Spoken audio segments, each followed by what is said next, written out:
It's the Black Real Estate Dialogue. Tune in. Tune in. Tune in. Tune in.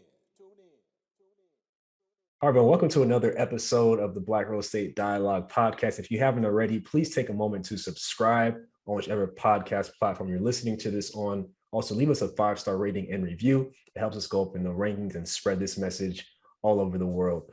Also, if you want to join the bread investing community, you can do so for just $1 for your first week. Go to blackrealestatedialogue.com or click the link below in the show notes. Very excited about this episode. Today, we have two of our alumni here with us from episode 9, Ashley and Darren White from Baltimore. So excited to have you two back on.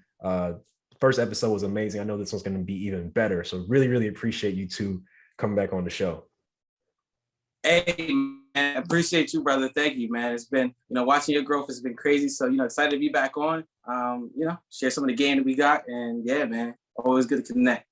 Appreciate it. And then for those who have not listened to episode 9, maybe you just started listening today, definitely go back, check out episode 9, listen to it. Before you listen to this one, you get the whole story and the whole context on what these two have been doing. A lot of amazing work. So for those who maybe this is the first time hearing you on a show, can you two just talk about who you are, where you're from, and what you do? Yeah, so I'm Ashley, of course, and I am from Delaware originally. So that's about an hour north of Baltimore for those who may not be familiar. You probably never even heard of the state, but it's the first one. So that's where I'm from. Darien and I we met back in high school and pretty much have been together ever since then. We decided to move to Baltimore after I graduated from University of Delaware, and he ended up going to Morgan State. And during that time, you're good. During that time, just trying to figure out what we really wanted to do. We tried multiple business ventures at the same time as us working on 9-to-5s. And, nothing was really working. We tried selling cookies, we tried multi-level marketing, we tried pretty much everything that you can think of under the sun. And so, a friend of ours, he kind of got interested in real estate. And so that's kind of like how we got the bug. But Darien was the one who really reeled me in, and he pretty much, told me all about it. And, after he kind of gave me a lot of the information, then I kind of jumped on board to learn a lot from him and then from other people through podcasts, a lot of free content. YouTube, audiobooks, things like that. And then it's pretty much all she wrote from there. And we've been investing in Baltimore City for about 5 years. But it took 2 years of actually learning before we actually, pulled the trigger and made it to the closing table. So it's kind of how we got started a little bit. Yeah. So my name is Darien. So pretty much from a Hosky, North Carolina, very small town. Pretty much grew up not on a farm, but next to a farm. So a lot of my early years was pretty much in the countryside. Moved up to Delaware. I went to high school, met Ashley.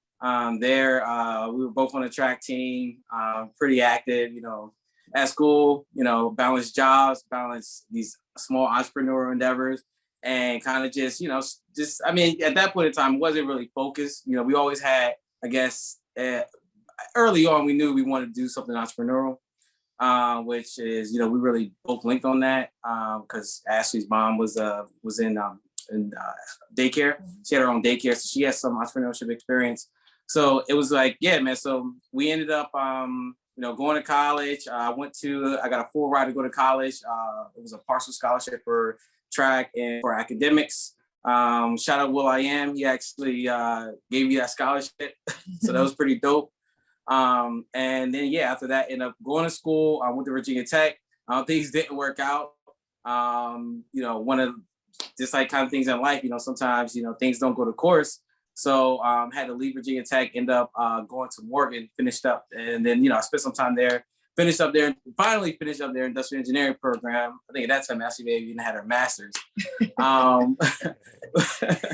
But, man, it was amazing because during that time, we were still rocking out. So it was literally, from that, we got a job working 9-to-5, right? So, after you get the degree, boom, ready to go. Ended up doing some consulting work. I was on the bench for a couple months. So I think I was in the consulting field on the bench is pretty much you're not assigned to a company yet, right? So you're like billing non-billable hours, right? They're not making any money from you just kind of like sitting there. So I was there for like 2 months, which at first I kind of wasn't sweating it because, it was like other people that was on the bench. So it was like, but then after a while, I'm like, man, you know what? I'm like ready and anxious to actually get to work. So ended up taking like the first job that came, didn't even look up where it was at. Ended up being in Herndon, Virginia. And then at that point, it was, I was commuting there every day, Monday through Friday. So, at the point where I'm living like north of Baltimore and I'm commuting and literally I'm doing 6 hours in the car, 4 to 6 hours in the morning and up to like 6 to 8 hours, like in the afternoons. And it was that. And on top of that, it was like the job I had it was just a very stressful job. We were doing coding. We were actually working on the Obamacare site. We was doing like triage work there. That was pretty cool, but it wasn't my cup of tea, right? And it was just a highly stressful job. Pay really wasn't that great, but on top of having to spend pretty much a whole nother shift just in commuting, I was like really quickly found out, you know what, this is it. Got to figure out something else. So during that time, just dug down, started digging into podcasts, digging into audiobooks.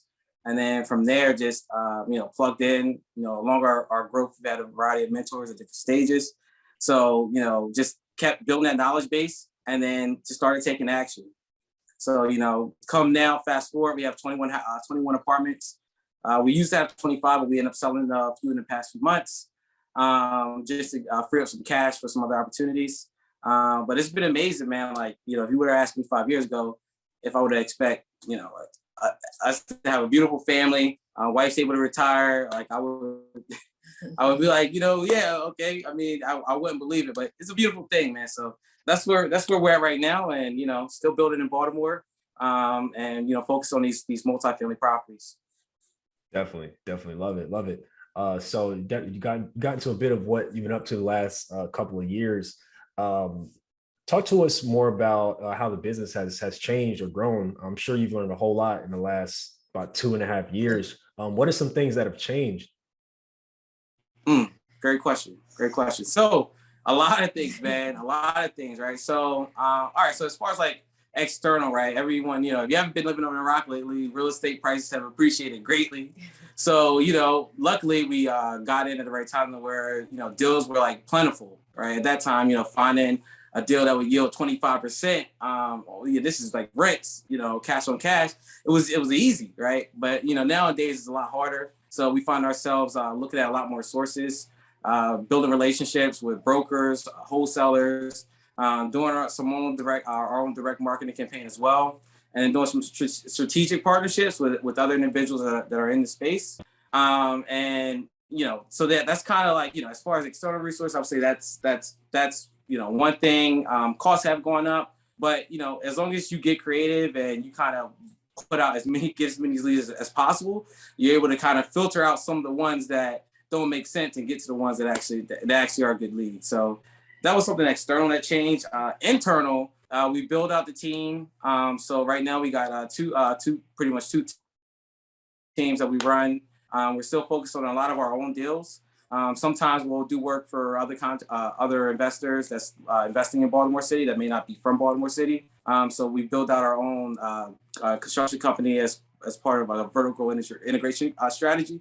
So yeah, man, it's been a lot, man. It's been a lot. I think. And on top of that, I actually became a real estate agent. That was actually that was a goal of mine. So back in like 2018. I thought that I could just, on the train, let me just try to study for this, this test and take these classes. And I just couldn't even get past like the final stage of the class. And actually, while I was in my 3rd trimester being pregnant, that was another thing that changed. We have a baby girl. She'll be 1 in like 2 months, which is crazy. But at the time I was pregnant, I was just like, you know what? Like, I really want to do this. Like, I really have stronger motivation now. And it was just something that like, being a mom had just like sparked in me. So I was just like, no, I'm going to do this. I said I was going to become an agent. So I'm going to do it. So while I was pregnant, I did all my coursework. And right when I had finished up, it was like a couple of weeks before she was about to come. And at that point, I just couldn't really focus on anything, but I'm glad I got the course content out the way. So probably about like 3 weeks after I had her, I took my final exam, I passed it. And then I went to take my actual real estate exam. And I actually failed it twice. Like I failed it 2 times in a row and I was bummed out. And I was like, you know what? I'm going to try this again. I said I was going to get my license before I turned 30. Lo and behold, I took a couple of weeks off and I got right back to it. And I ended up actually passing the exam 3 days before my 30th birthday. So it ended up working out. And the cool thing is that it coincides with what we're doing, right? So it's like now we have our own direct access to the MLS. When we are doing a flip, like I can list that flip and, try to find other deals for us. So it kind of ended up working out, being an agent in the real estate investment space, because it's not only helping us, but also I can help other investors find deals in Baltimore City. So, I'm taking baby girl with me and do walkthroughs and, she's getting the whole experience. So that's also been really cool as well. Just kind of, building our business and building our brand, in addition to having our baby girl with us the whole way. So yeah, Definitely. dope, man, dope. And I like that. I like the growth because you're able to monetize in different ways. So of course, like you have your rentals, right? You have opportunities to, how to get deals, you're able to hold them or flip them. And now you're an agent. So you're able to get those commissions in multiple different ways. So I think it's great because, and I want people to really understand and listen to that. Like, it's great to have rentals and all those things, but you can expand. You have the construction company as well. So, I just like that you all have different ways to monetize, because you never know. Like one thing might be a little slow, the other might be good that month or that quarter or whatever, but you still are giving yourself a great opportunity to get it in different ways. So I really like that. absolutely. Definitely. Yeah, man. I mean, I would say, at first start, now we really just focused in, like, we were just focusing on getting that first rental property. We know we wanted a 3 to 4 unit apartment complex, planning to do the house hack strategy, move in 1 unit, rent it out, then move on to the next. I'll do a cash out refinance, then move on to the next, using the FHA loan. So, we, at that point, it was like, that's all we were focusing on, right? So just getting the first deal. But then, that's what they say, right? You get the first deal and then, more are soon to come to follow. And before you know it, you kind of just, you've amassed these assets, and then you can start to say, okay, so what else kind of makes sense? Because, in any business, you got your capital expenditures, you got things that you got to pay for, right? Services that you have to pay for. So building an arm of that business that kind of helps supports it, assuming that you got the foundation down for your first business, then it really gives a lot of great opportunity for growth and then capturing revenue at different aspects within the chain. So, yeah, man. Definitely. Can you talk to us more about starting a construction company? We've had a couple of guests who've done that kind of thing, but it's not common. So I really love for people who are in that space to talk a bit more about it, just because it's something that's not really that common for us. Gotcha.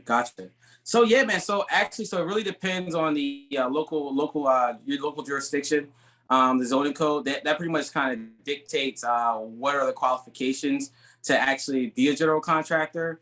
In Maryland, there's 2 things, and a lot of people know this. So there's 2 different there's 2 different ways to become a contractor, and there's like different scopes for each. So you can get your MHIC license with Maryland Home Improvement Commission license, what allows you to work on properties that are inhabited. So people live in there, they want work, and boom, you can go in there, your license do work. That typically is limited in scope to more so general carpentry work, where maybe hanging doors, doing drywall, doing paint. But a lot of times that does not include the scope of doing electrical work, HVAC work. So really, you kind of can dig into that. But in Baltimore specifically, that's, one route. Another route is you can actually go, you can get your general contractor's license. Pretty much you go downtown, you file the paperwork, and boom, you're good to go. They actually give you a permit that allows you to actually work on new construction, as well as to work on any houses that are vacant, which, in Baltimore City, there's a plethora of houses. They definitely decreased. The mayor, Brandon Scott's done a great job. And even, the mayor before him, the city itself over the last few years, they've really been focusing on eliminating these vacant properties. So, it's, yeah, that's been, Definitely. And what has that experience been like? So you say you work with investors who are investing in Baltimore, and do you work with like local investors too sometimes? Yes, yeah, we work with a lot with local investors. There's a lot of people. That's a beautiful thing about Baltimore. You got a lot of people who look like me and you that are in the space, right? So we've been able to really build this network where we can leverage other people's resources, and they can leverage our resources, and we can really build together, right? So it's pretty dope, man. Baltimore has been a great place. Like even the growth, like they put a lot of money into the infrastructure. There's a lot of like large capital projects that are happening. So especially with rates expected to rise, typically rental rates increase. So there's still like a lot of great things are happening in this space. Even with rents going up, definitely think we may see a slowdown in the market, but regardless, man, we still buy it. If you can find the good deals, then you can keep making deals happen. If the numbers make sense, go with it. Definitely. So this market is crazy everywhere, all over the country. And as you mentioned, it has become a bit more difficult in some cases to find deals. Is there one strategy that has worked pretty well in terms of finding deals for you? Good question. Yeah. So pretty much, I mean, it's honestly, it's casting a wide net. It really is casting a wide net, right? So, we're constantly calling brokers in the city and checking in to see if they have anything that's available. Even though we're, still a relatively small fish, those relationships can go far, right? So we're like some smaller deals that they may have like as pocket deals, they can actually shoot out to you first. So it's kind of like being in the right place at the right time, right? So really through partnerships, we're doing direct marketing campaigns where we're chasing leads. So take it more so like a wholesale approach to where maybe it may make sense to sell some properties we may end up keeping in the portfolio. So we're branching out there, working with wholesalers. We're still looking at auctions, tax liens even, tax liens. We've also been working with tax liens. So really any way that we can source property, we'll chase that down, or we'll form a strategic partnership in which way we can form a mutually beneficial agreement relationship to kind of help get to our goals and help someone else get there. So definitely, that's your deal finding masterclass right there. Yeah, exactly. And go figure, right? So we're actually started a course that is a direct mentorship program where we take pretty much a soup to nuts approach to teaching real estate, right? And this specific to Baltimore City. So, a lot of courses, I mean, they have information, but with this course, we really want to give students access to resources, i.e. lenders, contractors, spreadsheets that we've created, right? To like help us be able to filter through a lot of deals and whittles down to like the really good ones, right? And it's like, over the time, we really spent a lot of time developing these systems, putting things in place. And at this point, we feel like we should really get back and help other investors that look like me and you to actually get success too. Because what's dope about it, right, is that there's so many properties out there. There's no way that we can buy all the properties in Baltimore City. Like right. That's not realistic. Yeah. But what's dope is when you have other people who look like us, right, and we start buying properties and leveraging each other's resources, the things you can build, like you would be surprised. So that's pretty much what we're focusing on now. And Ashley can speak a little bit about the program. She wrote the syllabus from it. Her background is in education. So yeah. So it's definitely So it's definitely like Dee said, you get a lot of information. We leverage using Zoom virtual space, but another thing that makes our program different is that we're going to actually have people walk through our job sites. So like projects that we're actually working on, we're going to provide one-on-one attention to all of our students in the class. So like, even if they have projects they want us to walk through on, we'll make ourselves available. We'll give them access to the MLS, and we'll keep them updated on how our projects are going. And we'll even walk through a prospective project or prospective property. So, sign us up to go see something, and, we'll point out different things like, okay, first of all, make sure you wear the proper shoes. So ladies, Uggs are not construction shoes. I'm learning from experience. I was there at one point. So making sure you wear the proper shoes, if you have to wear like, glasses or something like that, just depending, because, so the conditions of some of these homes, you want to make sure that you're safe. So, coming prepared, and we'll pretty much show students how to, measure the wall, measure your windows, because you think that it's easy. You could just take out a measuring tape, but you definitely want to make sure that you measure twice, right? You always want to measure twice because you want to make sure you can get as close to the exact measurements that you're going to need, because that comes into play when you create your scope of work. So we'll teach you how to do a scope of work with all the measurements, and referencing the book from the Bigger Pockets book that what is it called? Yeah, how to estimate rehab costs. Yep. So estimate rehab costs. Yep. So we use that, and we'll refer students to that to understand how to read it, because in there's ranges, but we can point out, in Baltimore City, this is how much it will cost, using that kind of as a guide. So yeah, that's kind of just some of the content that we'll be teaching in the class. And again, students will have direct access to us. They actually have our personal cell phone numbers. We're not going to give them a Google Voice number. You'll have direct access to us. So any questions that students have, anything that they need, anything they want us to look at, we'll make ourselves available, to them. That's the whole purpose of mentorship, right? Really being there, guiding you through the entire process. And then that'll lead to even partnerships. And so if we do want to buy, a block, we can actually utilize this group and buy whatever block that we may want to focus on. Or if we want to buy, a 50-unit apartment complex, we can all come together to do that. And students will have lifetime access to us. So it's not after the program is over, it's one and done, or you only may have 6 months, a year, 18 months access to the content. You'll have access to our content pretty much forever. So it's definitely a really great way to build a community. We're really big on community and giving back. So we feel like now is kind of the time to do that. Yeah, definitely. I love it. It's is enrollment open yet? Yeah, yep. So enrollment is open. It's gonna probably be open for what? A couple of weeks. So we're looking to start our first session March 3rd. Yep. So pretty much 4 weeks exactly from now. Yep.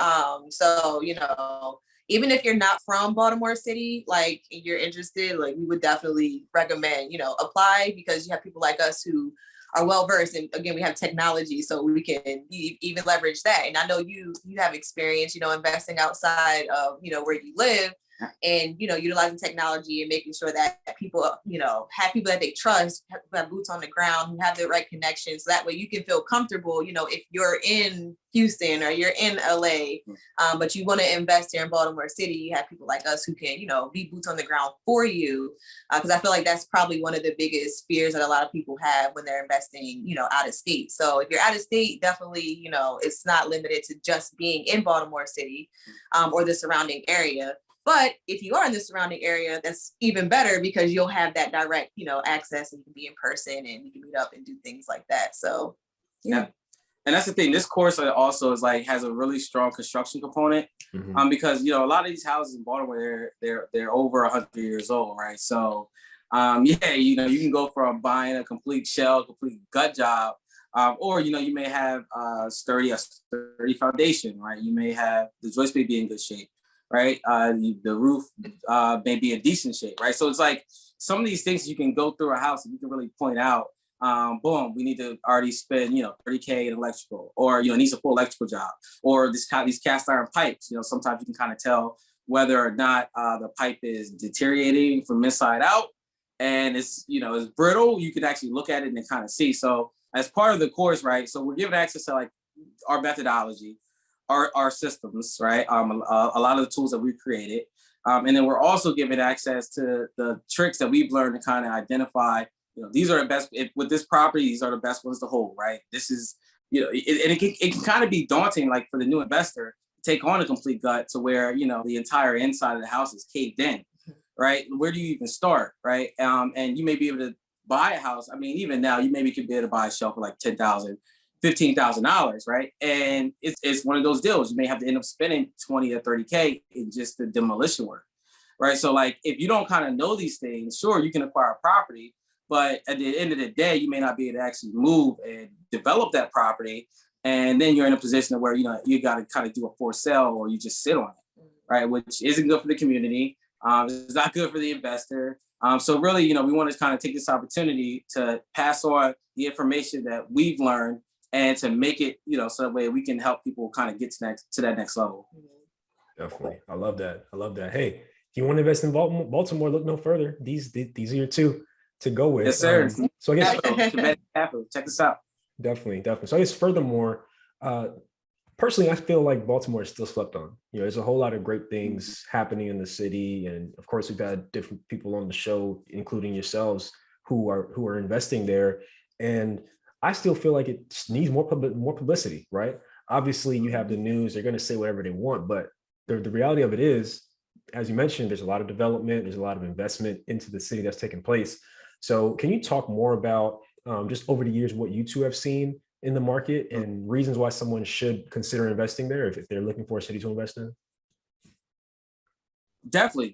So, I mean, all right. So yeah, Baltimore get a lot of bad press, right? And I mean, to an extent, just like a lot of urban areas, a lot of cities, there's commonalities, right? So, I mean, in crime in particular, right?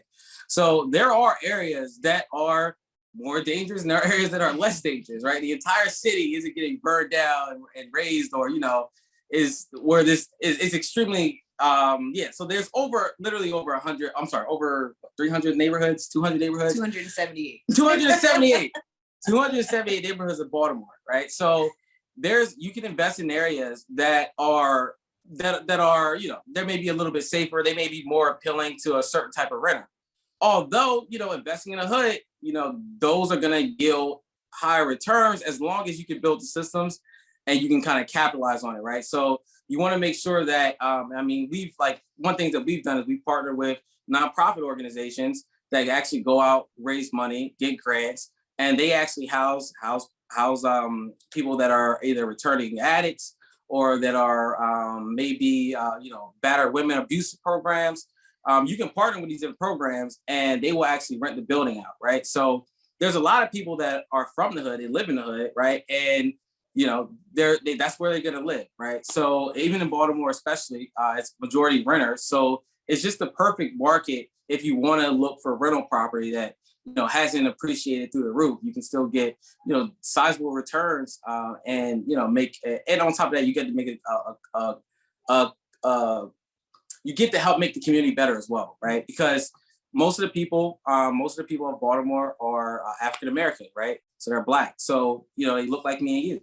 So not only that, most of our tenants look just like us, right? So it's just amazing that we can provide quality housing for people who look like us, and and still win, right? Still generate that value add, right? So yeah. Yeah, absolutely. And it's definitely been a ton of development. There's a lot of different events that have been coming to Baltimore City, and even just since we last spoke, right? It's been so many things that have changed. And you could just ride around the city and east side, west side, south of Baltimore, you see development literally happening everywhere. And the cool thing about Baltimore City too is that people look at the word gentrification and they think of it as a scary thing. And gentrification is not necessarily bad if you're not pushing people out. So in a city like Baltimore, you can develop the city, you can add resources, and you don't have to worry about pushing people out, because most likely they're going to be Black people, right? And for us, that's something that's really important too, to get back to people who look like us. Obviously, everybody can take part in it, but in a city where it's 2/3 Black, it's kind of like a win-win where we can kind of help add those resources, make people proud of the community. Because even, our most recent project that we did, which is located out in West Baltimore, the neighborhood association was just happy that, we were doing work on the house because it was an eyesore. So it's you don't see that stuff until a lot of times, somebody else from that outside kind of comes in and say, hey, I really appreciate that you guys are actually doing this. So that's something that's a plus. All right. So look at areas where you can give back. Increase in home ownership is also something that's really important as well. So in a lot of our flips that we've done, it's first time home buyers and they look like us, so that also kind of gives us joy as well. So again, it may not be, an A neighborhood, or it may not be, $1 million listings, but it's a lot of times it's people who are moving into maybe a B or C neighborhood, but in 5, 10, 15 years, that neighborhood could potentially become a B plus, A minus neighborhood. And people who have a vision understand that. So that's kind of just something to keep in mind. Like Baltimore is not a scary place. You know, like a lot of times we walk around and we feel safe. Again, as Dee mentioned, there are obviously areas that you kind of want to, you know, make sure you're really, really paying attention. But for the most part, you know, it's safe. People say hello all the time. You know, people show love. People are great. People are great. People are amazing. Food's there. great. The food, yeah, if you love food, Baltimore is also a really great place for food. We have a ton of restaurants. But yeah, you know, it's definitely a really great place to not even just invest in, but even just to live, to visit, to see, you know, which is the basketball tournament. They left Charlotte and now it's in Baltimore City. So it's like, you know, it's a ton of things that are happening. And I think people are starting to slowly but surely kind of see it, you know, but it's just taking some time because people always look at the bad apple, right? The bad apple always spoils the bunch. But when you really like take a deep dive, you really understand why, you know, Baltimore is called Charm City. Are you looking for a community of like-minded individuals and access to experts in real estate? Yeah. Are you interested in real estate but need more support and guidance? You know who it is? The Black Real Estate Dialogue presents the Real Estate Investing Community. No matter how much or how little real estate experience you have, we've created a community for you because your perspective is important. All right, tell me, where's the #1 place where you can do Q&A with experienced guest speakers 2 times per month? How about unlimited access to past guest speakers' recordings? What about a private Slack channel to engage in daily discussion with everybody in the community to share resources and support each other? Head on over to blackrealestatedialogue.com. That's blackrealestatedialogue.com. It's the real estate investing community presented by the Black Real Estate Dialogue. Come join us today. Definitely. I love that. And, you know, it just can be disheartening sometimes to hear people, especially those who look like us, talking about certain cities. Like I remember someone a couple of years ago, I was like, yeah, you know, I got guests, you know, they're investing in Baltimore, like the city's coming up, all these things. They're like, why would I invest in Baltimore? Why would I invest somewhere where what I have wouldn't be worth anything? In my mind, I'm like, I didn't get into back and forth. In my mind, I'm like, if you only knew, like, if you only knew. And it's like, you know, that's probably lack of information and not, you know, just assumptions, right? You going off the press, but it's like, there are people on the ground doing it and helping the community and making money. And, you know, the news tells a certain part, right? Like you said, every city has places where you would want to be, places where you would not want to be. That's just the world, right? It's not right. It's not a black thing. It's not a black city thing. It's just a city thing. You know what I'm saying? So I'm glad that you two are here to tell the truth because y'all are on the ground, right? Y'all see it every day, and you've been doing it for years. So, you know, I'm glad that perspective is out there. Definitely, yeah, man. It's definitely, you know, good for us to kind of, like you said, share our experience because, you know, we hear that a lot, right? You know, we got friends and family that when we first started, you know, tell like, yeah, we're invested in Baltimore, right? They would like give us this look like, are you sure? And I'm like, yeah, no, like, what property? You know? we already we're in it now. So we're committed. So it was, you know, we come across those experiences a lot, but you know, you don't know what you don't know, right? But man, there's millions to be made in Baltimore. And there's literally, since the city's in transition, we're in a time right now to where there's a lot of properties that you can actually go after, right? So it's a good time right now, right? So like if you haven't checked out Baltimore, maybe book a trip out, right? Come out, check out Terra Cafe, and you know, hit us up. Actually, that'd be even better. We can kind of give you, you know, some more local spots that we always check out, but definitely check out Terra Cafe. Really cool brother. Great food, Caribbean food. But yeah, man, so it's, you know, yeah. Baltimore is great. It's been amazing, man. Our experience, we're not from Baltimore, but, you know, moving to Baltimore, we fell in love. And it was literally like, you know, the people are cool, the food's great, the architecture of the buildings itself, the fact that there's tons of multifamily. So, you know, if you're looking to do multifamily investments, you got a ton of options. Things kind of really came together. And then over time, you know, we grew to love the city. So yeah, man, if you haven't checked it out, book a trip out, hit us up and come see what's popping, come see what's going on. Yeah. And another thing I definitely want to mention is that it's like, but you know, on social media, people like to troll, right? So it's like you may put something out there talking about, oh, like, you know, this is an amazing opportunity. And people are just like, oh, well, like, all you care about is the money. And it's like, well, one, money is important, right? But I will say in Baltimore City, the good thing about it is that you can make money, but you can also make a difference. So I feel like that's kind of what makes it worthwhile. Like it makes it worth it because it's like to see the look on, you know, someone's face when they're like, wow, like I bought this home for my kids for Christmas. You know what I mean? So that way we can, you know, have a place to live and I don't have to worry about rent anymore. You know, now I can have like some generational wealth and something to pass down to my children. And it's just like, to have somebody have that experience, I feel like it kind of brings it full circle.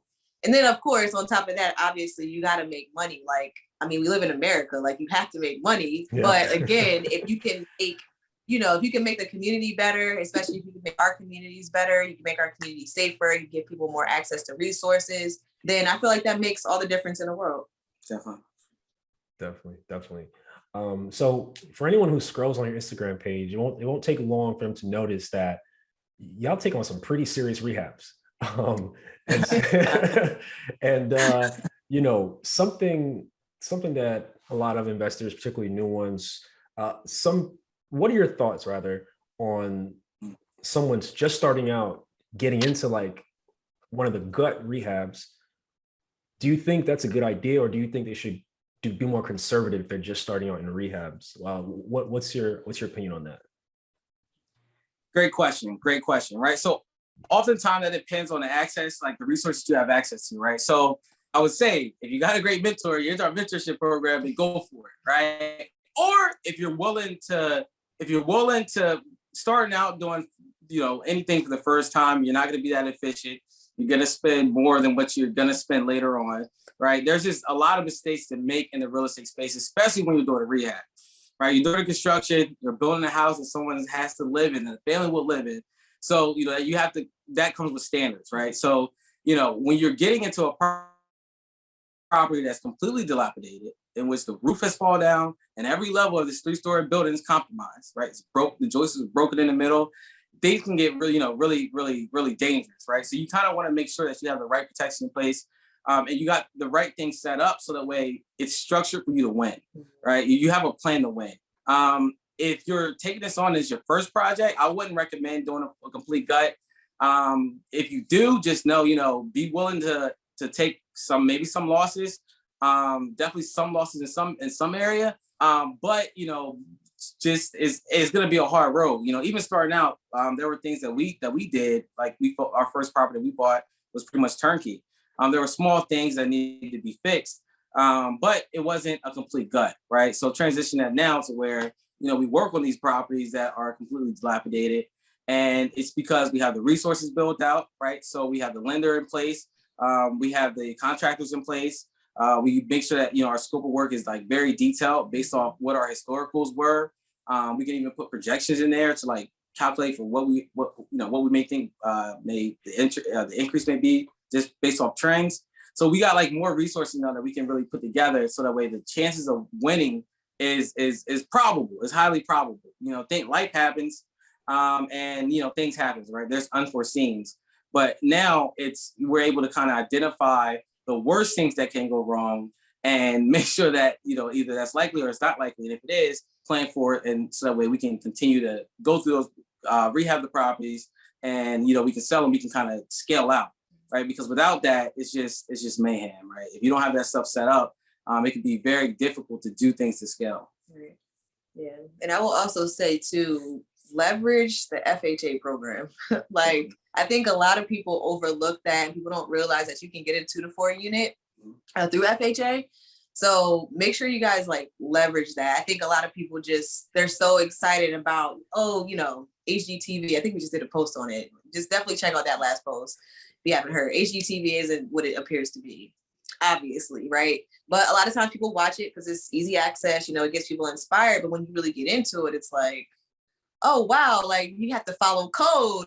Oh, you have to get permits. Oh, you have to do this, you have to do that. So, you know, leverage the FHA program, financing, you're going to like spend a lot less money getting into deals. And even if you can use the FHA 203K program, which is like a construction program for first-time home buyers. So you can leverage that as well. So make sure you guys are leveraging those resources, because again, you don't have to go straight into hard money. You don't have to go straight into conventional. You can utilize programs that are out there made specifically for you and get grants and things like that, where you may even get a check at closing table. Like, talk to your lenders, figure out what's going to be the best route.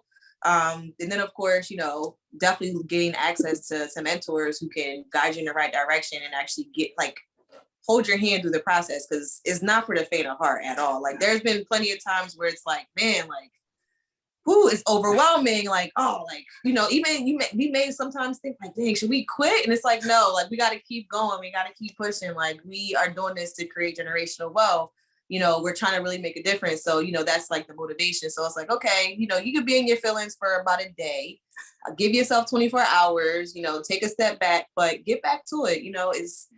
It's going to be hard. It's hard. Even now, with our experience, it's still hard. Especially materials have skyrocketed with the pandemic. Lumber, went up 3 times the cost. It dropped and then it was back up. Yeah. Right? So inflation, we're seeing that real time. Yeah, exactly. Just leverage FHA. That was basically the play. Leverage FHA 200K. That's what we usually recommend for people to get started.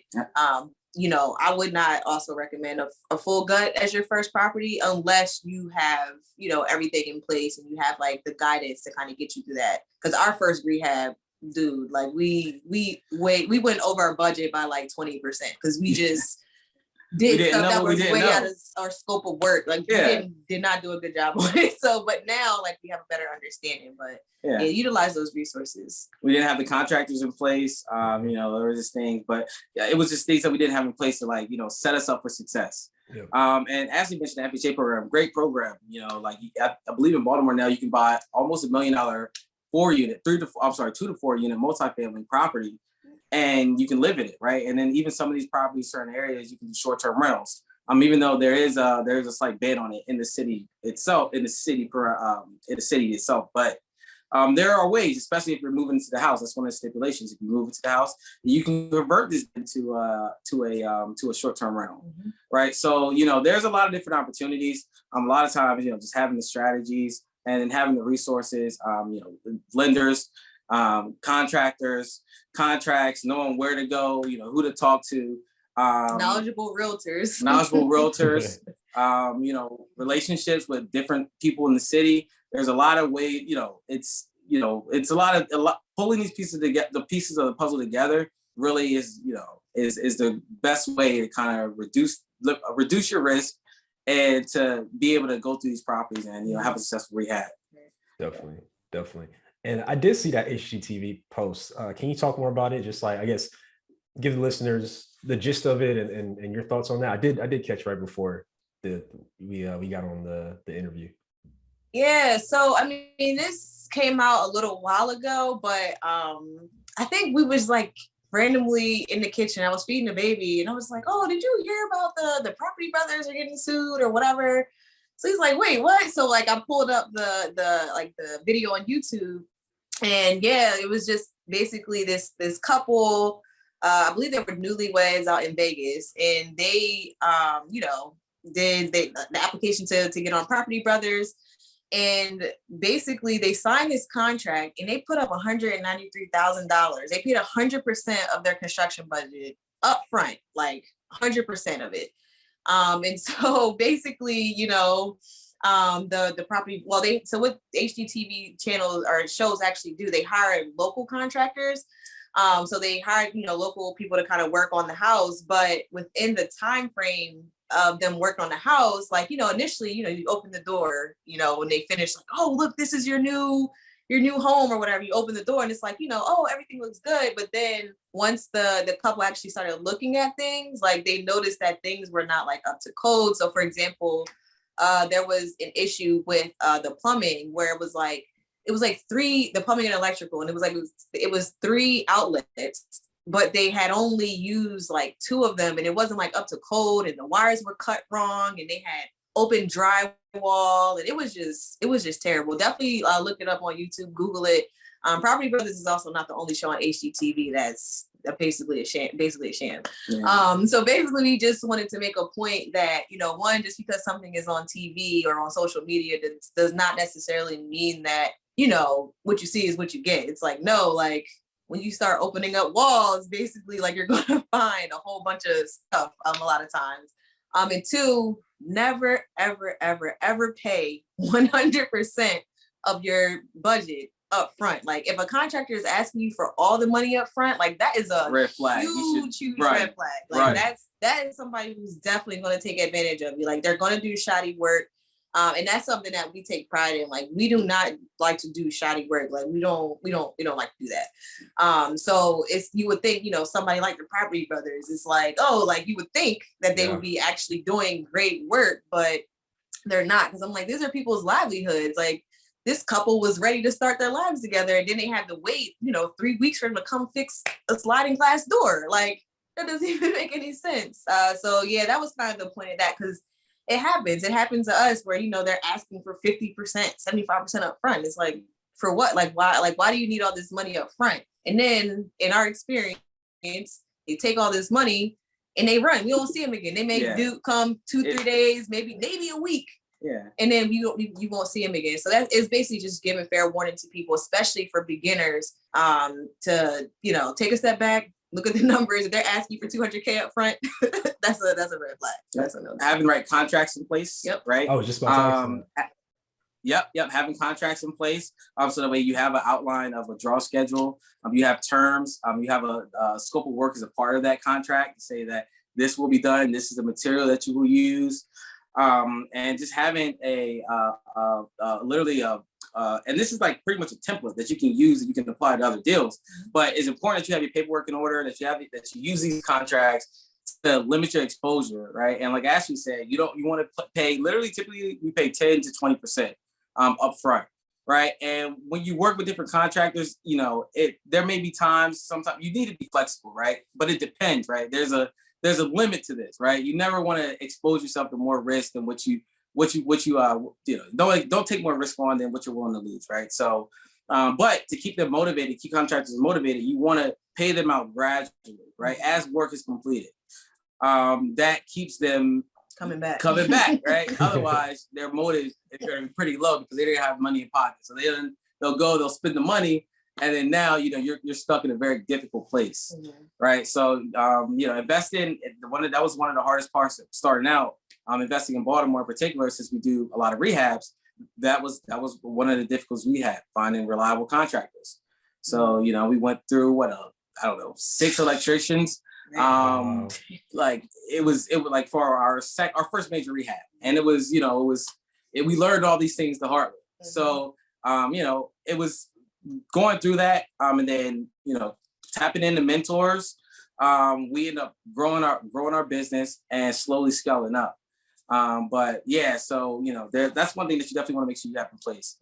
Contracts, have a scope of work attached, and have that draw schedule, more scheduled so that way it motivates them to continue to work and then finish up. Because contractors know when you're a new investor, and they will take advantage of that. So definitely be mindful. So just want to spread the word about that, because it's unfortunate, but there are shady people out there who will take advantage of you in this space. So just be mindful of that and pay attention, and ask for referrals too. That's something I did. Like I would definitely ask for 3 referrals. Like if they can't give you 3 referrals, then again, that's another red flag. So pop up on them, or get somebody that you pop up on them. They can bring their camera, you can be on video chat, and you can, make sure that the work that they say they can do, they can actually do. Right. So literally call them on, Monday around noon or around 1 or whenever, and then go out there and see what they're doing. You can check out the work. So that's part of our course is actually going through, and we're going to identify, good work and bad work. Right. So you can easily see, okay, cool. This is what good drywall looks like. This is what good plumbing looks like. This is what good electrical work looks like. And then you have that point of reference. Definitely love it. And something else you mentioned is that you had an opportunity to sell a couple of your properties, and right now property values are shooting up to historic highs in some places. And so a lot of people say, oh, I'm holding everything, but hey, I believe sometimes it's time to take the money and put it towards something else. So can you talk a bit more about just the thought behind, selling the properties you sold and, having that cash available for a future opportunity? Definitely. So typically what we look at for that, so a lot of times when we first got started out, right, we was looking at cash on cash return, right? The amount of profit over the amount of cash that we had to put into the deal to actually acquire the property, right? All costs included. And, using that metric, we would gauge like, okay, this is a good deal. This makes sense to park our money in, right? Given all the other factors, assuming that the inspection checked out and, all that stuff checked out. The next step is, oh man, what happened?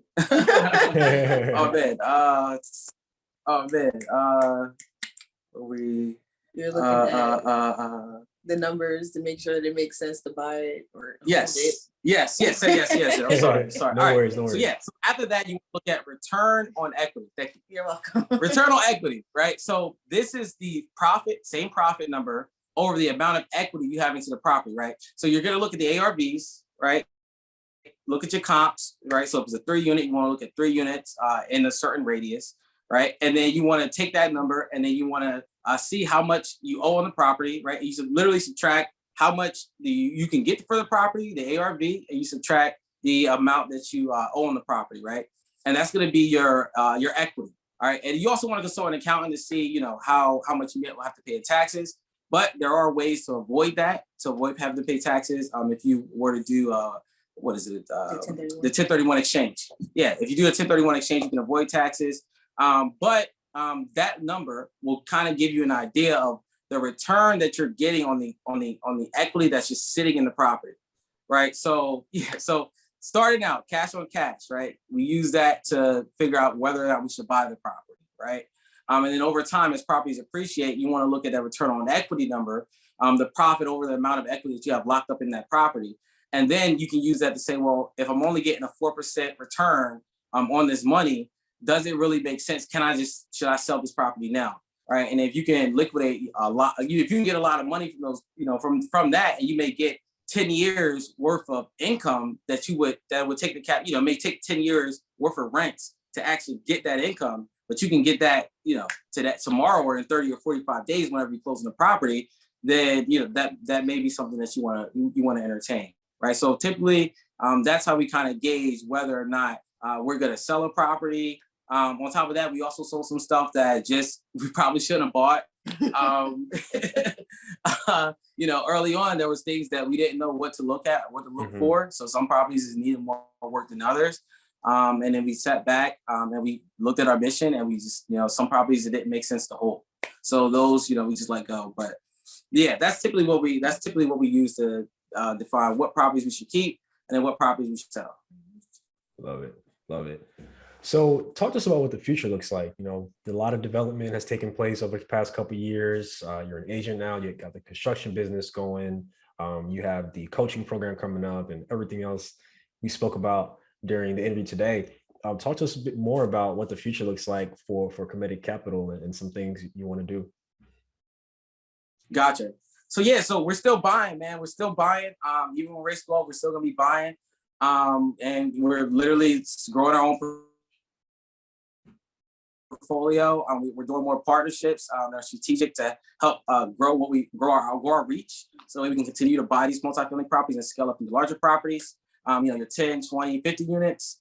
And we're helping people get there along with us. So, we're finding people that want to invest in Baltimore and, want to join our journey and sharing our resources, the knowledge that we have, so that way we can help them succeed as well. So, right now, that's really what we're focusing on. And then these other things, we'll kind of see how they pan out as far as the vertical. So, right now we just had our daughter, she's 9 months. So we really slowed it down like over the last year, I would say. And we kind of took things a little bit slow and sat back and said, what do we really want to do? Where does our passions lie? And we decided that, let's give a shot to the course and actually give people an opportunity to learn, everything that we wish we knew from the beginning. Right. So it's literally that boom, this is the plan to succeed in multifamily properties in Baltimore City. So yeah, man, just growing the business, growing these different verticals, and enjoying life, man, enjoying life. But that's what we're looking to do. So yeah, and also automation. Automation is key. So that's something that we definitely want to do more of. So as Darien mentioned, we're still buying, we're still looking to scale up our business, but we currently still self-manage. So we're looking to automate that, just at some point, you got to hire a property manager. I mean, some people do, manage 100 properties, and that's great. You know what I mean? But for us, I don't think that that's something that we want to continue to do, because, if we get to a point and we do have, 50, 100, 200 properties to self-manage, I just feel like, that's kind of a lot, especially when we don't want to make this seem more like, a job in a sense. We want this to be, something where we can continue to enjoy, creating a generational wealth and spend time doing the things that we truly love doing in the business. So automating, and, if you have to hire out with something, that's totally fine. Obviously making sure that, they're reputable companies and stuff like that. So that takes a lot of research and talking to people and building relationships, but definitely want to automate that. Even, looking at potentially, VAs. A lot of people have VAs to do some of like the tedious stuff that we don't necessarily want to do. Like, it's good that we got that experience and we know, this is what to look for. Because some people you want to hire a VA right out. And it's like, you can do that, but like, what are you going to train them on? Like, what are they going to do? Yeah, what are you have a specific plan that they can follow and say, okay, this is what you're actually going to do. Exactly. So yeah, automation, I definitely think is something that we do want to work on, and then teach other people again how to do the same thing. Because again, like having a daughter now, it changes a lot. Like it changes a lot of things. So like even for me, right? Like I can't just go on a job site like I used to, right? Like as soon as I got pregnant, it was like, oh well, you can't be breathing in, drywall dust and wood dust. You can't be doing all that. And baby girl definitely can't do it. So just being a little more strategic, but also like, spending more time as a family, like even right now, right? Like we're on a family vacation, being able to buy back our time. I was able to retire from my 9-to-5 just from all the hard work that we did. And thank you to Darien, shout out to my husband, because without him having the vision, like none of this would have been possible. So I always like try to make sure, that he knows that he's greatly appreciated.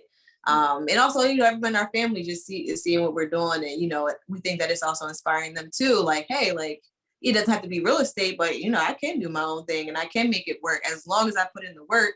And then eventually you can kind of let the work kind of work for itself. So you don't always have to be there. You don't always have to have your hands in everything. So, I think we're just at that point now where it's like, again, let's in the real estate space, like let's take advantage of the time, like 4-hour work week strategy. Like let's try to figure out how we can maximize and capitalize on that. Definitely. Yeah. That's the book that I started. I need to finish it. The 4-hour work week. I got to pick that back up. It's good. Yeah. Finish it. Yeah. Definitely. Well, I'm definitely inspired. Feel just inspired as I did last time. I think it's just amazing to see that you two are still going strong and the family has grown and things have developed and y'all have just learned it and so much, and you're still making a great impact in the community and now, helping others and still helping others to do the same. So I think it's just amazing. I'm looking forward to putting this episode out. And as I mentioned before, for those listening, definitely listen to episode 9 and listen to this one as well. It'll help you understand the growth and really how far they've come and how much they've grown over the past couple of years.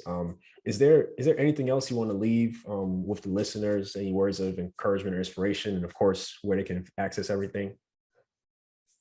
Yeah, for sure. So I mean, you could definitely check our socials at Kemetic Capital. And check us out there. You can definitely hit us up in the DMs. You can schedule some time with us. Also at our Instagram, you can check out our website, kemeticcapital.com. Yeah, those would be the best places to get in contact with us. For the listeners, man, I just say, don't give up on your dreams, right? So, whatever you want to do, just take actions, go get it, and figure out, what's the next step, and then just keep taking those steps, right? And then you look back and, you completed a 100-mile journey, right? So, the journey to 100 miles starts with the first step, right? So just start. Definitely just start. And, I feel like you're never too successful to like not learn. So always be open to learning. So it's like, yeah, we have had growth, but we're still learning too, right? And it's like, we can all learn together. We can learn how to build our communities up and, give back and things like that. So you're never too good to stop learning. Like, always be open to learn. You can learn from anybody. Trust me. I mean, I'm learning from my baby. We learn every day. So, just make sure you're always open-minded, and give yourself grace. Give yourself grace. Because again, the journey to success is not a straight ride. Like, it's not a straight route. It's a roller coaster ride, right? Like, you sometimes feel like you're spinning on the spin wheel, but just keep on going. You'll progress forward. Like Dee said, that first step is what you need to do to get to 100 miles. You can't get anywhere if you don't move. So, keep going, give yourself grace, and make sure you just continue to grow and learn. Definitely. Really appreciate you two coming on the show again, and hope to have you on again at some other point in the future too. Absolutely. Definitely. It's been a pleasure, Sam. Thanks, man. Appreciate you. Definitely. Thank you to everyone for listening to another episode of the Black Real Estate Dialogue podcast. If you haven't already, again, please take a moment to subscribe, leave us a 5-star rating and review wherever you listen to podcasts. Also, if you want to join the Bread Investing community, go to blackrealestatedialogue.com or click the link below in the show notes. Thank you all again. I look forward to hearing from you all soon. Hi everyone, Sam here from the Black Real Estate Dialogue. Make sure to hit that notification bell and that subscribe button, and to visit us at blackrealestatedialogue.com.